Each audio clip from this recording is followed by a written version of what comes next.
All right, so I've been having fun with theories, and I might have actually found something. I don't know. You tell me if I'm crazy. So this all started off when I was looking into the Enel cover pages. Like, I printed them off because I thought that might help somehow. It was just a waste of paper, but that's besides the point. Obviously, the most important takeaway is the fact that Enel discovered this ancient civilization beneath the surface of the moon that depicted what may depict the mother flame and possibly the Uranus. Certain theories think. I'm going to be one of them. But specifically the Chandelorians, the Birkins, and the Skypeans, who had originated from the moon and went down to Earth. Now, we know the Lunarians ended up on the Red Line and have since been very much displaced by some terrible people. But I'm wondering if that is where everyone originally oriented. Obviously, we got the Chandelorians going to where Nolan was and everything. But I look at the hieroglyphic style of things, I gotta look at Alabasta. And there is a connection between them and Skypea in the sense that you have this little sea beast creature off to the side, which matches somewhat the one found on the moon, plus the tombe at the top for like protection that were similar to that used in Skypea that Enel had. So I'm wondering if the Uranus, when it came down to Earth, actually went to Alabasta and has a connection there. Okay, so I'm working under the assumption that there are three components to the ancient weapons. The ancient weapon itself, a person to control a captain, essentially, and then some kind of ancient creature, mythological creature. The same way that Princess Shirahoshi is the Poseidon. She controls the Neptunian sea beast, and we have the Noah. Now, we have the Pluton, we have Zunisha, and Momo somehow is connected to all that as well. So to me, it makes sense that there are going to be three components to the Uranus. The Uranus, maybe the mother flame all wrapped into one, a person, captain, something, and then a creature. Now, I had initially thought dragon. Dragon is the obvious answer, something for a god of the sky. It has to be a dragon, right? There was also a small side tangent. It might have been a phoenix that mostly came from Marco's devil fruit, thinking that might play a role. But I'm leaning much heavier towards dragon, specifically because I thought, because I'm an idiot who was going with the obvious answers, that if the Uranus is the god of the sky, then the Lunarians would be the obvious choice for who would be in somewhat connection with the Uranus. Now, Lunarians, the only one we're aware of is King. King thought Kaido would be Joy Boy. Kaido is this blue dragon. We also have the Chandelorians had that sky god that Nolan killed, which was this blue serpent, matching the serpent in the original the hieroglyph from the moon, possibly the hieroglyphic in Alabasta. So perhaps it's going to be some mythological creatures resembling that of a snake, serpent, dragon kind of thing. So I just casually go on Google and search up Egyptian mythology creatures. What do I come across? The Uraeus, I believe it's called. I mean, that's an awful big coincidence. It's the snake on the top of the headdress, sometimes combined with the Eye of Ra, that acts as a representation of a Egyptian goddess who protects Lower Egypt in a cobra form.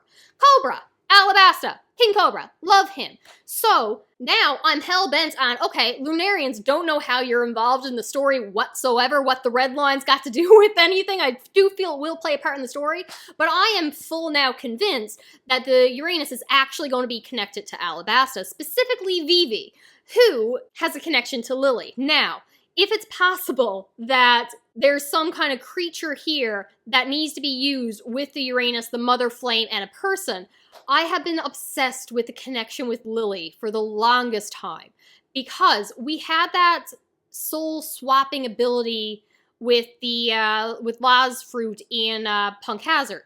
And we haven't used it since, and it's driving me crazy, but I am just convinced it's part of the immortal surgery. So Eam, I believe, wants full control over the Uranus. The only way to do that is to be one of the people who are connected to it, who can hear the voice of all things, maybe, who just has some kind of connection to it, and use La's power in the immortal surgery to body swap into Vivi's ancestor, Lily. I'm not opposed to the idea of Lily body swapping into Eam and being a whole other thing going on with an evil version of Lily and evil Vivi. I don't hate that, but for some reason, I'm thinking that Eam body swapped into Lily to complete the immortal surgery. And it is their bloodline that will control the Uranus. And then, fingers crossed, Vivi will take that power back from Lily, and she will be the one to captain the Uranus once she finds, I guess, the ancient serpent gods that will help power it and move it and control it somehow. I'm all for that kind of plan. More than that, I also have a side theory that somehow Lily is going to be connected to Amazon Lily, mostly because they have the same name. But I'm also wondering, really, why Blackbeard went to Amazon Lily specifically.